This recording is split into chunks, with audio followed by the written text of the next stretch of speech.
देखा था 1 से लेके 9 तक की अदाद। उसमें हम लोग ने सीखा था कि कैसे अदाद को हम लोग आगे बढ़ाते हैं, कैसे अदाद को हम लोग नीचे की तरफ लाते हैं। दरमियान की अदाद देखा था हम लोगों ने। उसके बाद हम लोगों ने उसको जोड़ा था, हम लोगों ने उसको घटाया था। उसके अलावा हम लोगों ने ज़ीरो की भी बात देखी थी। उसमें ज़ीरो में हम लोगों ने देखा कि ज़ीरो की समझ भी हम लोगों ने देखा कि ज़ीरो की जो समझ है वो ऐसे होना चाहिए कि हमारी ज़िंदगी में ज़ीरो की क्या अहमियत है। इसमें हम बताने की कोशिश करेंगे, देखने की कोशिश करेंगे बच्चों की 10 से लेके 20 तक की अदाद। तो पिछले क्लास में भी हम लोगों ने मैच किया था, इसमें भी हम लोग क्या करेंगे, इसको मैच कर लेंगे। ठीक है, ये 10 हुआ, 11 हुआ, इसको हम 12 कहेंगे, इसको हम 13 कहेंगे, 14 कहेंगे, 15 कहेंगे, 16 कहेंगे, 17 कहेंगे, 18 कहेंगे, 19 कहेंगे और 20 कहेंगे। बच्चों ये जो भी है 1 से लेके 20 तक, ये बुनियादी चीजें हैं हिसाब को समझने के लिए, क्योंकि ये हमारे मतलब जिंदगी में बहुत ही अहमियत रखता है। और इसको अगर हम समझ लेते हैं, याद कर लेते हैं, रट लेते हैं, तो हमारी जिंदगी में हिसाब समझने में आसानी होती है। मिसाल के तौर पे हम लोगों ने उसमें बहुत सारी चीजों को देखा था, इसमें हम कुछ दूसरी चीज को देखने की कोशिश करेंगे।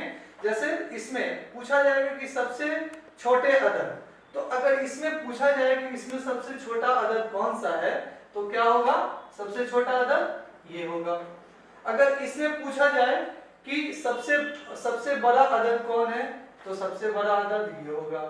तो बच्चों कहने का मतलब ये है कि अगर हम पिछले क्लास में छोटे बड़े के बारे में हम लोगों ने सीखा था, तो इसमें भी हम लोग सीख रहे हैं। जैसे इसमें पूछा जाएगा सबसे छोटे अदद कौन है, तो 1 हो जाएगा। सबसे बड़ा अदद कौन है, तो 20 हो जाएगा। तो कहने का मतलब है बच्चों कि छोटे बड़े के जानने की जरूरत है, ताकि हम अपने जिंदगी में इसको शामिल कर सकें और हिसाब को अच्छी तरीके से समझ सकें और अपनी जिंदगी में इसको शामिल कर सके और आगे बढ़ सके। देखो बच्चों, जैसे छोटे अदद, तो इसमें फिर से आ रहे हैं, छोटे अदद कौन सा है, ये छोटे अदद हो जाएगा। बड़े अदद पूछा जाएगा तो ये बड़े अदद हो जाएंगे। तो कहने का मतलब है कि अलग अलग तरीके का मिसाल यहाँ पेश की गई है, और इसमें बताने की जरूरत हमको है कि छोटा क्या है, बड़ा क्या है।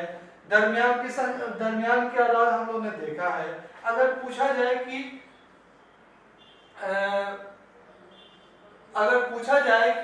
ये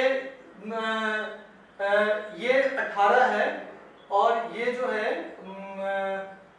19 है, तो इसके बीच की जो अदद होगी वो क्या होगी, ये कौन बड़ा है कौन छोटा है, तो ये जो है ये बड़ा हो जाएगा और ये जो है छोटा हो जाएगा।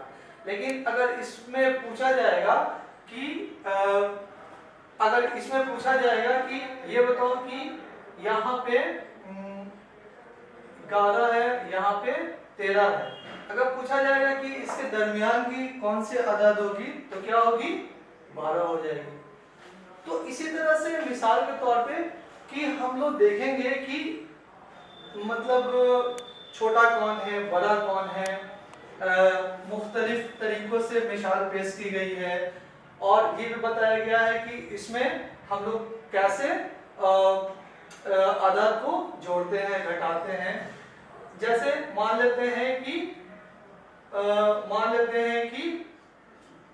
एक जोड़ है, तो इसमें 8 और 1 9, और ये 2 और 4 और 2 6। तो अगर ये तो बहुत ज्यादा अदाद हो गए, अगर यहाँ पे इस जगह पे अगर 1 हो और इस जगह पे मान लेते हैं कि 1 हो और 1 हो, तो यहाँ पे क्या होगा, 2 होगा और यहाँ पे 3 होगा। लेकिन 10 से लेके 20 तक के अदाद में अगर हम 2 लेते हैं, 0 लेते हैं और 3 लेते हैं, 1 लेते हैं, तो क्या हो जाएगा, इसको हम लोग जोड़ेंगे तो ठीक है। तो ये सारी चीज़ें हैं।